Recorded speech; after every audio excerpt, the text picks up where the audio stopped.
마태복음 1장 1절로 6절 한 번만 더 같이 보겠습니다. 마태복음 1장 1절로 6절 말씀을 교독하는 방법으로 같이 읽겠습니다. 아브라함과 다윗의 자손 예수 그리스도의 계보라.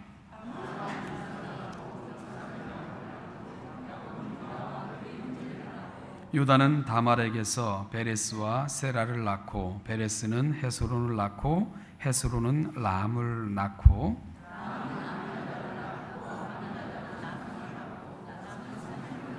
살몬은 라합에게서 보아스를 낳고 보아스는 룻에게서 오벳을 낳고 오벳은 이새를 낳고 다윗은 우리아의 아내에게서 솔로몬을 낳고. 아멘. 마태는 그의 복음서 서두에서 예수님의 족보를 소개하고 있죠. 우리가 이제 지난 3번, 오늘 4번째인데요. 살폈던 것처럼 물론 그 마태복음에 기록된 족보에는 5명의 여인의 이름이 나오죠. 예수님의 어머니 마리아까지 포함해서요. 그런데 예수님의 어머니 마리아는 앞에 거론됐던 여인들과는 좀 성격이 다릅니다. 그래서 마리아를 제외놓고 우리가 4명의 여인들을 살피고 있는데요. 지금까지 살폈던 다말, 그리고 라합, 룻이었고요. 그리고 오늘 이제 마지막 여인 우리아의 아내라 그렇게 소개되고 있는 밧세바라는 여인을 오늘 이 아침 우리가 다루게 됩니다. 그런데 여러분, 오늘 그 6절 말씀을 보면 이 밧세바라는 여인은 조금 다르게 그 앞에 있는 여인들과는 조금 다르게 그렇게 소개되고 있는 것을 아마 알게 될 것입니다. 다른 여인들은 모두 그 여인들의 이름이 그렇게 거명되고 거론되고 있는데 반해서 우리가 그 여인의 이름을 아니까 밧세바 그러는 거지요. 사실 마태복음에는 밧세바라는 이름이 없습니다. 그리고 대신 그녀의 이름 대신 그녀의 남편의 이름이 거론되고 있죠. 그래서 우리아의 아내에게서 그렇게 표현되고 있는 것을 보게 됩니다. 왜 마태는 굳이 이 밧세바라는 이름 대신 우리아의 아내라고 표현했을까요? 마태가 그의 복음서를 기록할 때 그 여인의 이름이 생각이 안 나서 그렇지는 않았을 것인데 왜 굳이 밧세바라는 이름 대신 우리아의 아내라고 표현해 주고 있는 것일까? 조금 생각해 볼 여지가 있지 않겠습니까? 오늘 사실 그 마태복음 1장 6절 보면 다윗은 우리아의 아내에게서 솔로몬을 낳고, 이것도 그렇게 정확한 표현은 아니라는 생각을 하게 됩니다. 왜냐하면 솔로몬을 낳을 때는 이 밧세바가 우리아의 아내가 아니었거든요. 이미 우리아는 죽었고 다윗이 그 우리아의 아내였던 밧세바를 왕궁으로 데리고 와서 정식 부인으로 삼은 후에 이제 솔로몬이 태어나지 않습니까?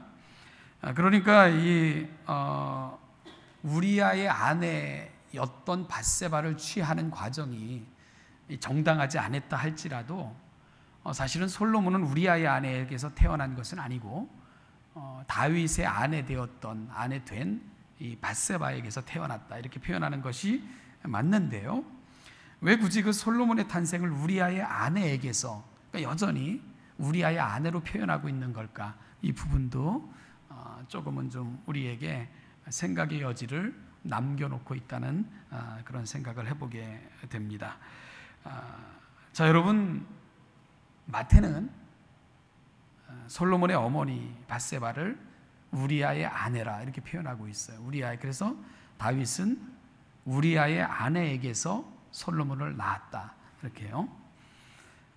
저는 이런 생각을 해보게 됐습니다. 그렇구나. 이 밧세바를 아내 삼은 것은 하나님께서 원하셨던 것이 결코 아니었구나. 이런 생각을 해보게 됐고요. 밧세바를 취한 것은 하나님께서 결코 용납할 수 없으셨던 사건이었구나, 이런 생각도 한번 해보게 됐습니다. 그렇습니다. 여러분, 이 밧세바를 아내로 삼은 것은 결코 용납될 수 없는, 씻을 수 없는, 하나님 앞에서 결코 정당화될 수 없었던 그런 사건이었던 것입니다. 그래서 마태는 사람들이 보기에는 정당한 절차를 거쳐서 다윗이 밧세바를 아내 삼아 그들 사이에서 솔로몬이 태어났다 할지라도 그 솔로몬의 탄생을 우리아의 아내에게서 솔로몬이 낳았다, 이렇게 표현하고 있는 것이라는 그런 생각을 해보게 됐습니다. 그러면 여러분, 여기서 좀 심각한 문제들이 좀 발생하지 않겠어요? 그렇다면 왜 마태는 그 대표적인 두 사람, 그 족보의 대표적인 두 사람이 누굽니까? 아브라함과 다윗의 자손 예수 그리스도라니까. 아브라함과 다윗은 유대인들에게 있어서는 자랑입니다. 그들에게 있어서는요, 그 족보의 중심 인물들이에요, 아브라함과 다윗. 그런데 왜 마태는 그렇게 자랑스러워하고 흠모할 만한 왕이었던 다윗, 그 다윗을 소개하면서요, 하필이면 솔로몬의 어머니를 우리아의 아내, 이렇게 표현하고 있는 걸까? 이런 좀 생각이 드시지 않습니까? 왜 굳이 다윗 인생에 있어서 가장 존경받는, 후대에서 가장 위대한 왕으로 칭송받는 다윗을 소개하면서 가장 부끄러웠던 순간을 들추어내고 있는 걸까? 사실 우리아 사건은 다윗 인생에 있어서는 들추고 싶지 않은 가장 불미스러운, 수치스러운 그런 사건이었거든요. 더 또 우리가 좀 궁금한 것은, 그리고 또 하나님은 왜 그 밧세바에게서 태어난 솔로몬을 또 예수 그리스도의 족보를 이어가는 그런 혈통으로 그렇게 삼고 있는 걸까? 이런 것들. 그러니까 이 성경을 읽다 보면 이제 많은 부분에서 사실은 좀 의구심이 있는 부분들이 있는 것을 발견하게 되는데요. 오늘 마태의 족보에 나타나고 있는 그 솔로몬의 이야기조차도 많은 부분에서 의구심이 있는 것을 우리가 이렇게 보게 됩니다. 자, 오늘 이걸 제가 여러분과 함께 풀어가야 되는데요. 쉬운 숙제가 아닌데요. 한번 같이 최선을 다해서 풀어가 보도록 그렇게 하겠습니다. 이 사람이 살다 보면 전환점이 있어요. 그렇죠? 누구에게나 이 전환점이 있습니다. 그런데 어떤 사람에게는 이 전환점이 긍정적인 시점에서 찾아오기도 하고요. 또 어떤 사람에게 있어서 이 전환점은 숱한 실패와 차고, 그런가 하면은 많은 그 아픔 가운데 찾아오기도 하는 것을 우리가 이렇게 볼 수가 있게 됩니다. 다윗의 인생에 있어서도 몇 번의 전환점이 있었어요. 그런데요, 다윗의 인생에 있어서 주어졌던 전환점은 늘 때로는 아프고 실패하고 답답하고 그리고 견딜 수 없는 그런 순간에 찾아왔던 것을 우리가 보게 되는데, 이 밧세바 사건, 우리아의 아내 사건은 어찌 보면 다윗의 인생에 있어서는 큰 전환점이었는데요, 어찌 보면 가장 크고 아프고 답답하고 힘든 순간에 찾아왔던 그런 전환점이었다, 이런 생각을 하게 됩니다. 다윗은 그의 인생에 있어서 가장 큰 아픔과 실패를 통해서 하나의 전환점을 이렇게 맞이하게 되는데요, 그 다윗의 인생을 우리가 쭉 살펴보면은 바로 가장 아프고 힘들게 찾아왔던 그 인생의 전환점, 바로 우리아의 아내 사건이었던 것을 우리가 보게 됩니다. 여러분, 이 사건이 다윗의 인생에 있어서 얼마나 처절했던 사건이었고 얼마만큼 그를 힘들게 했던 사건이었던가 하는 것을 우리가 성경을 통해서 확인할 수가 있게 되는데요. 우리 시편 51편 한번 좀 찾아보실래요? 시편 51편을 좀 같이 펼쳐놓고 오늘 이야기를 좀 풀어가겠습니다. 838페이지입니다.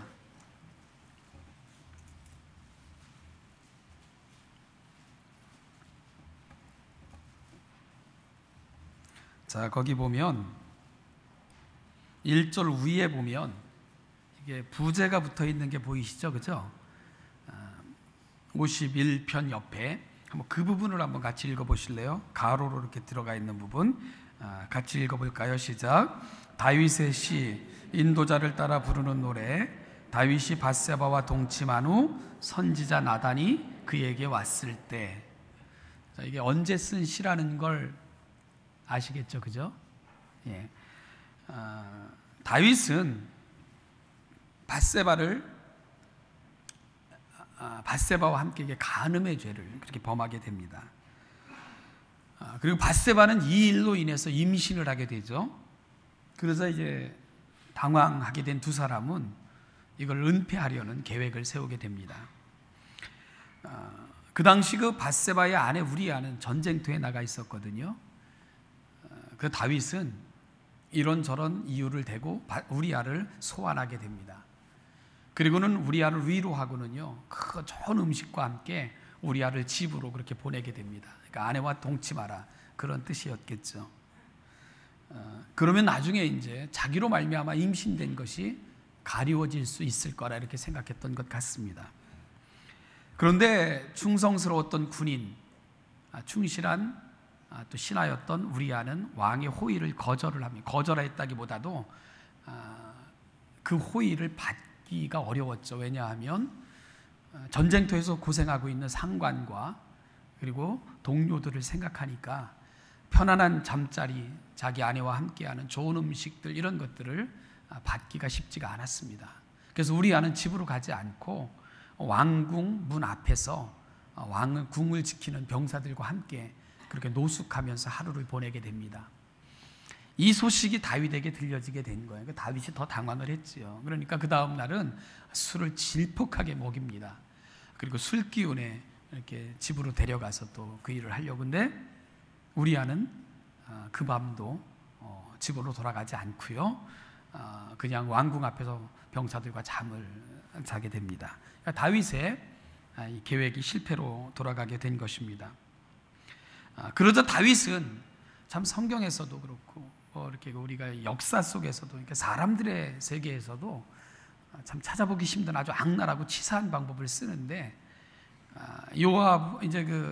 요압에게 편지를 한 장 우리아의 손을 통해서 전달하게 되는 것입니다.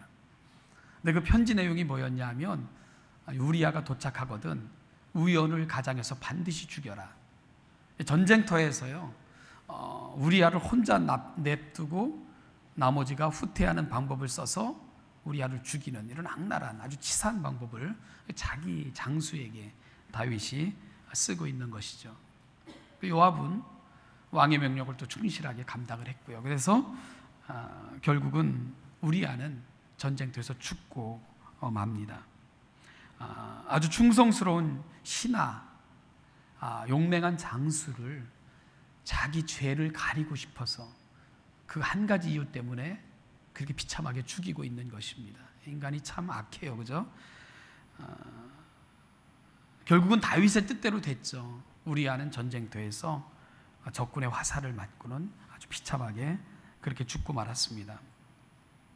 우리아가 죽었다는 소식이 다윗과 왕궁에 전달이 됐습니다. 물론 밧세바에게도 전달이 됐죠.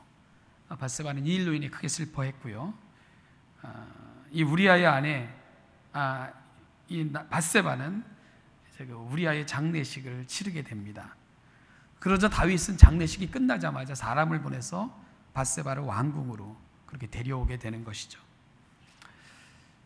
여기까지 보면은 사람들이 보기에는 다윗은요, 인자한 왕이죠, 그죠?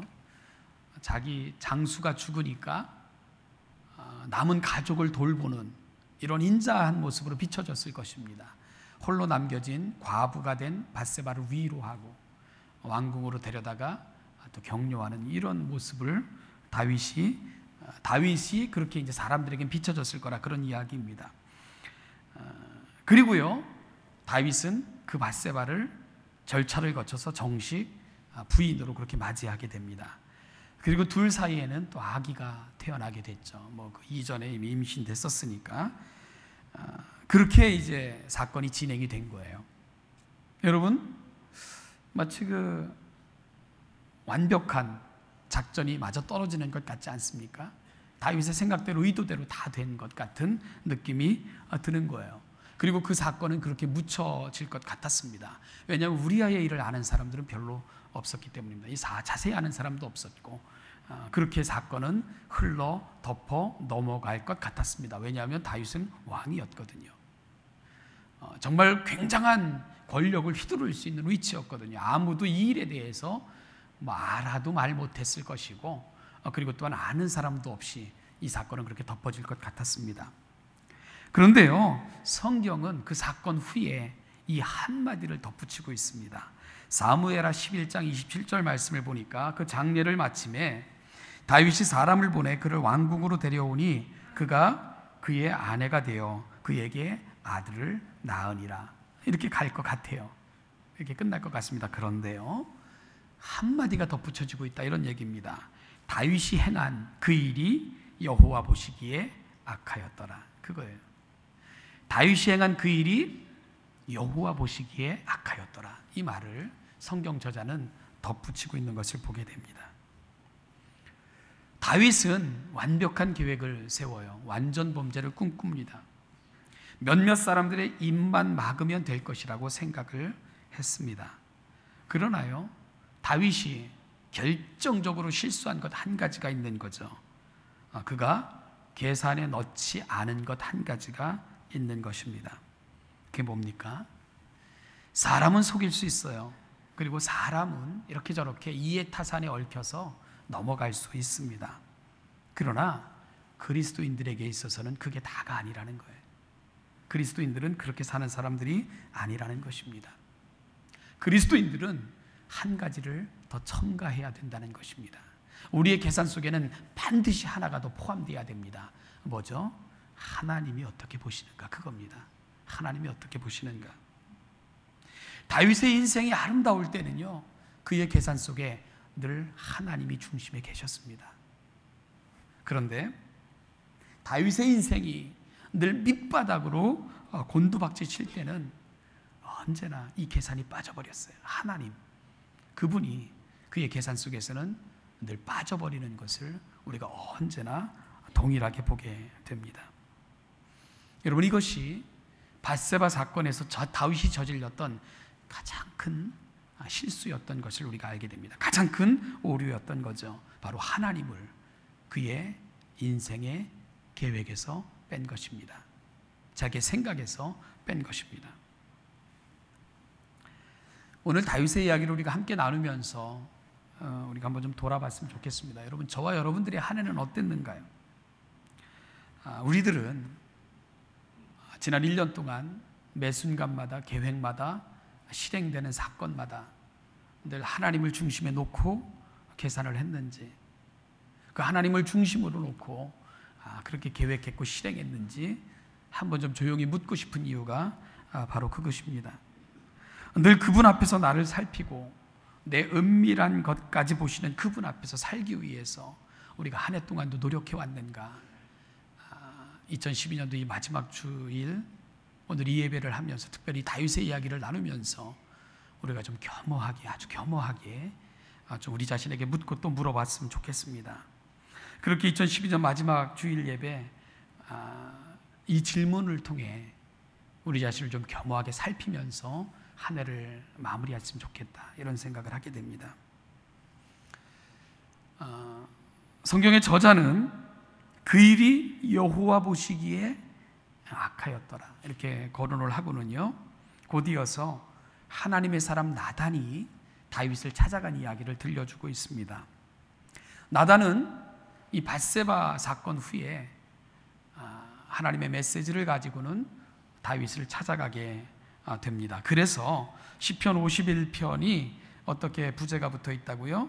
다윗이 밧세바와 동침한 후 선지자 나단이 그에게 왔을 때, 바로 그걸 배경으로 쓰여진 시편인 것을 우리가 알게 되는 거죠. 바로 그때 다윗이 고백했던 것이 시편 51편이 되는 것입니다. 나단은 아주 심각한 어조로 다윗을 책망하죠. 나단은 심각하게 다윗을 질책합니다.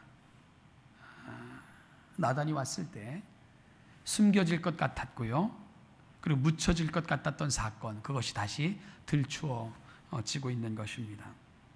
하나님은 나단을 통해서 그 사건을 다시 꺼내 드신 것입니다. 여러분, 그 책망을 들은 다윗은 어떤 반응을 보였을까? 그 반응을 보시려면 시편 51편을 여러분들이 처음부터 끝까지 이 배경을 가슴에 담고 읽어보시면 그 나단이 왔을 때 다윗의 마음이 이랬구나 하는 것을 여러분들이 아주 자세하게 들으실 수가 있게 될 것입니다. 나단의 책망을 듣고 다윗은 견딜 수가 없었어요. 여러분, 다윗의 이야기를 들으면서 다윗은 마치 자신은 영적인 문둥병자와 같다고 그렇게 느껴졌습니다. 그래서 우슬초로 나를 정결케 하소서. 우슬초는 그 당시에요, 문둥병자들이 나았음을 확인할 때 썼던 그런 풀입니다. 우슬초로 나를 정결케 하소서, 이런 고백을 하고 있는 것을 보면 다윗이 나단의 책망을 들었을 때, 자기의 모습을 보게 됐을 때 나는 영적인 문둥병자구나, 이렇게 자기를 보고 있는 것을 보게 됩니다. 죄에 대해서 너무나도 이렇게 무감각해진 자신의 모습을 다시 볼 수 있게 된 것입니다. 그러자 다윗은 겁이 났어요. 겁이 났습니다. 여러분, 우리가 잘못 살 때 뭐가 가장 겁나야 되는지 아세요? 우리가 합당치 못한 삶을 살 때 무엇이 가장 두려워야 되는지 아세요? 이렇게 들통날까봐, 사람들에게 알려질까봐, 그래서 수치를 당할까봐, 그것으로 인해서 피해를 당할까봐. 여러분, 그리스도인들은 그게 아닙니다. 그것보다 더 심각한 게 있어요. 11절 같이 한번 읽어볼까요? 51편 11절 같이 읽죠. 시작. 나를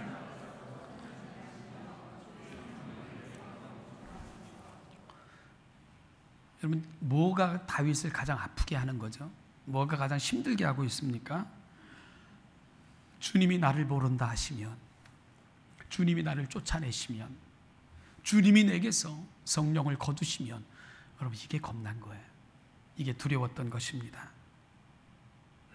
바로 하나님이 외면하시는 인생이 될까 봐, 하나님께서 모른다 하시는 인생이 될까 봐, 그것이 가장 아팠던 것입니다. 하나님이 더 이상 나와 함께 하시지 않는 그런 인생이 된다면 그것이 아주 다윗을 가장 힘들게 만들었던 것입니다. 그것이 두려운 거예요.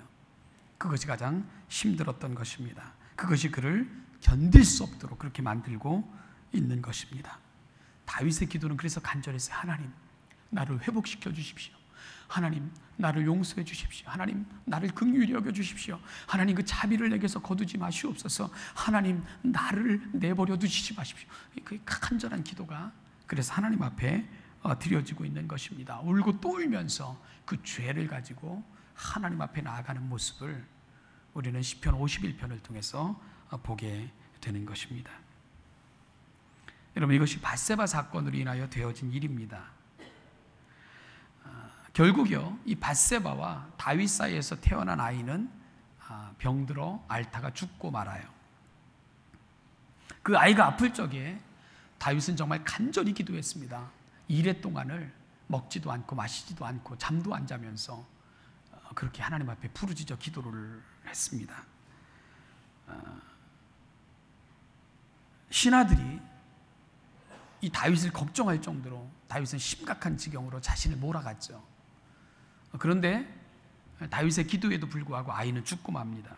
그래서 신하들이 겁이 났어요. 아니, 아이가 살아있을 때도 저러셨는데 이 아이가 죽었다는 소식을 들으면 왕이 어떨까? 그러면서 말도 못하면서 수근수근거립니다. 다윗이 신하를 불러 묻죠. 아이가 죽었느냐? 묻습니다. 그러니까 신하들이 대답을 못하니까 너희들의 수근거림을 통해서 내가 알겠노라, 그렇게 말을 합니다. 그러자 신하들은 당황하죠. 왕이 어떤 반응을 보일까? 그런데 다윗은 금식하며 울며 기도했던 자리에서 툭툭 털고 일어나더니 씻고 의복을 정제하고 그리고 왕의 자리에 앉습니다. 그리고는요, 신하들에게 말합니다. 먹을 것을 가져와라. 그리고 먹고, 이런 모습, 기이한 행동, 신하들이 이해할 수 없는 행동. 그래서 신하들이 묻죠. 왕이요, 어찌하여 아이가 살아있을 때는 그래도 슬퍼하시며 금식하시며 기도하시더니 정작 그 아이가 죽었는데 일어나서 잡수십니까? 이렇게 물어요. 그러니까 전혀 기인도 아니고요, 그런 행동을 하기 때문에 그렇습니다. 그때요, 이 신하들에게 다윗이 아주 유명한 고백을 들려줍니다. 사실은 이 고백이 오늘 밧세바 사건을 푸는 열쇠라고 저는 생각을 하는데요. 사무엘하 12장 22절 23절을 보면 아이가 살았을 때는 다윗의 고백이에요. 내가 금식하고 운 것은 혹시 여호와께서 나를 불쌍히 여기사 아이를 살려주실는지 누가 알까 생각함이거니와 지금은 죽었으니 내가 어찌 금식하랴. 내가 다시 돌아오게 할 수 있느냐.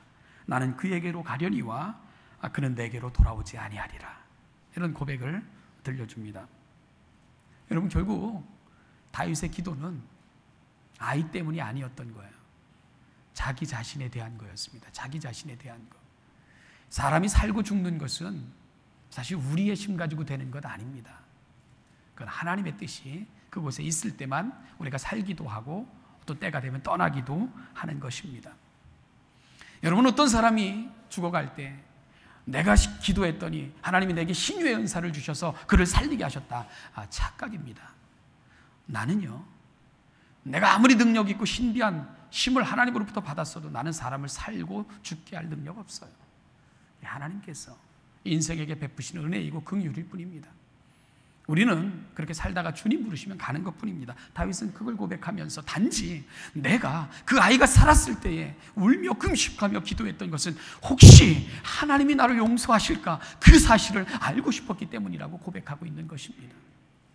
그런데요, 그 아이가 죽음을 통해서 이게 얼마나 심각한 범죄였다는 건, 하나님의 자비와 긍휼이 그에게서 얼마나 심각하게 멀어져 있다는 것을 다윗은 확인한 것입니다. 다윗은 확인한 것이에요. 그 아이의 데려감의 사건을 통해서 다윗은 이 사건이 얼마나 크고 무서운 사건이라는 걸 확인받게 된 것입니다. 바로 그 마음을 가지고 쓴 시편이 시편 51편. 하나님 나를 버리지 말라고, 하나님 나를 긍휼히 여겨달라고, 하나님의 자비를 거두지 마시라고, 그렇게 이젠 본격적으로 기도할 수밖에 없게 만들었던 사건. 여러분, 그것이 바로 밧세바 사건이었던 것입니다. 우리아의 안에 밧세바 사건은 결코 만만한 사건이 아니었어요. 다윗은 그걸 온몸으로 지금 느끼고 있습니다. 이게 얼마나 무서운 하나님의 심판으로 연결될 것이라는 것을. 그 이후에 다윗의 인생에 있어서 아픔의 순간마다 늘 물었던 하나님의 책망의 지점이 바로 이 우리아의 사건이었거든요. 결국 압살롬의 반역도요, 이 밧세바 사건으로 연유된 반역입니다.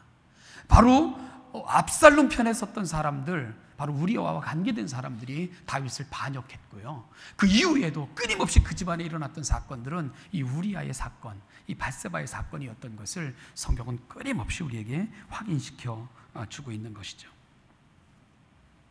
그런데 이 우리아의 사건이요, 완전한 절망으로 그치지는 않죠. 여러분, 제가 말씀드렸던 것처럼 전환점이었던 거예요. 전환점.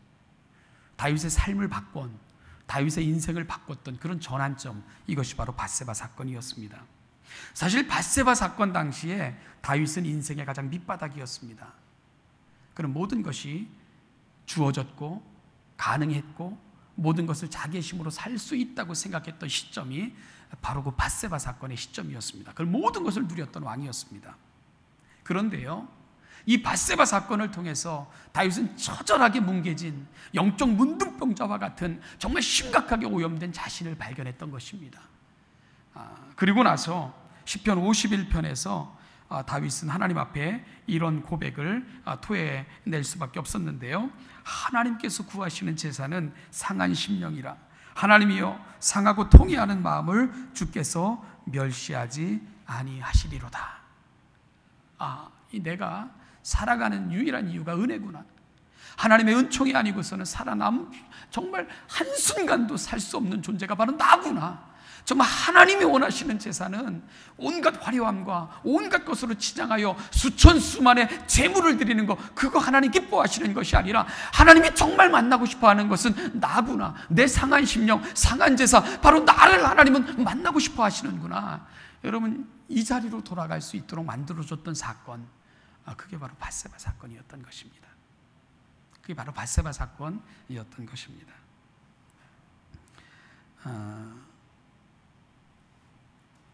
우리 개혁주의 유산 중에 아주 놀라운 유산이 하나 있는데 여기 하이델베르그 요리문답입니다. 그 하이델베르그 요리문답은 정말 그 기독교의 정수를 이렇게 문답으로 만들어서 우리에게 가르쳐주고 있는 책인데, 그 하이델베르그 요리문답 첫 번째 질문이 뭔지 아세요? 사나 죽으나 그대의 유일한 위로가 무엇입니까? 이렇게 물어요. 그게 첫 번째 질문입니다. 그리고 하이델베르그 요리문답은 이렇게 답합니다. 사나 죽으나 나의 몸도 영혼도 나의 것이 아니요 나의 신실하신 예수 그리스도의 것입니다. 그분이 나를 위해 죽으셨고 속죄하셨고 나를 세워주셨습니다. 우리의 유일한 위로는 예수 그리스도 분이십니다. 그렇게 대답을 합니다. 마태는요, 다윗은 우리아의 아내에게서 솔로몬을 낳고, 솔로몬, 이건 하나님의 회복의 자리입니다. 용서받을 수 없는 죄인, 파산될 수밖에 없는 실존을 안고 살아갈 수밖에 없던 다윗은 그걸 보았어요. 나는 하나님 앞에 설 수 없다는 죄인인 것을 알았습니다. 그래서 상한 심령을 갖고 하나님 앞에 나아갔을 때 하나님은 그의 인생을 회복시키셨습니다. 그것이 바로 솔로몬인 것입니다. 솔로몬이라는 이 이름 속에서 우리는 다윗의 위대함을 보는 것이 아니라 다윗이 돌아갔던 시점을 보는 거예요. 우리의 소망, 사나 죽으나 그대 유일한 위로가 무엇입니까? 다윗은 대답하고 있는 것입니다. 예수 그리스도, 그분밖에 없습니다. 그래서 마태는 그의 족보에 다윗은 우리아의 아내에게서 밧세바를 낳고 이걸 소개하면서 다윗이 가장 낮고 처참하게 무너졌던 그 시점을 다시 확인시켜주면서 다윗에게 있어서 유일한 소망의 자리가 있었다면 하나님이십니다. 바로 이 인류를 향해서 마태는 그 족보를 통해 저와 여러분들에게 또다시 들려주고 싶은 얘기가 그것입니다. 사나 죽으나 여러분들의 유일한 위로가 무엇인 줄 아십니까? 그리고 대답해 주는 거예요. 예수 그리스도, 아브라함과 다윗의 자손으로 오신, 뭉개진 실존을 딛고 우리에게 새로운 소망을 주시기 위해 이 땅에 오신 예수 그리스도, 그분이 우리 삶의 이유입니다. 그분이 유일한 위로이십니다. 그분이 우리의 유일한 소망이십니다. 그러면서 마태는 그 시대를 향해, 아니 오늘 저와 여러분들을 향해서도 그 예수를 붙드십시오. 그분이 우리의 소망이고 위로이고 생명입니다. 그 족보 속에 여러분들의 이름이 기록되기를 소망합니다. 바로 이 마음으로 저와 여러분들에게 마태복음을 쓰고 있는 것이지요. 사랑하는 신천교회 성도 여러분, 마지막 질문하며 오늘 말씀을 마칠까 합니다. 여러분들의 유일한 위로가 무엇입니까? 나를 위해 하나님의 보좌를 버리고 이 땅에 오신 예수 그리스도, 그분의 긍휼과 자비, 그리고 그분의 영원한 족보에 포함된 우리의 이름들, 이것이 바로 영원한 소망이 아니십니까? 올 한 해 우리의 유일한 위로고 소망이신 그분과 함께 마무리하시고 새로운 한 해는 다윗을 만나 회복시키셨던 그 하나님의 위로와 은총 속에서 더 귀한 하나님의 은혜로 시작하시는 여러분들의 2013년이 되시기를 주님의 이름으로 축복합니다. 기도하겠습니다. 하나님 아버지, 2013년도 주께서 주신 은혜들, 은총들을 생각하며 정말 우리아의 시점처럼 끊임없이 무너지고 멀리 떠나고 하나님 앞에서 합당치 못하게 살아왔던 우리지만 여전히 찾아오셔서 붙드시고 인도하심으로 여기까지 왔습니다. 그리고 그 은혜를 기억하기에 감사합니다. 우리의 유일한 소망 되시고 위로 되시는 예수 그리스도를 붙들고 하나님을 우리 삶의 중심에 다시 모시고 그분 안에서 우리의 삶을 정돈하고 2013년도 그분과 함께 하나님이 원하시는 자리에서 시작할 수 있는 우리 신천의 모든 성도들이 되게 하여 주시옵소서.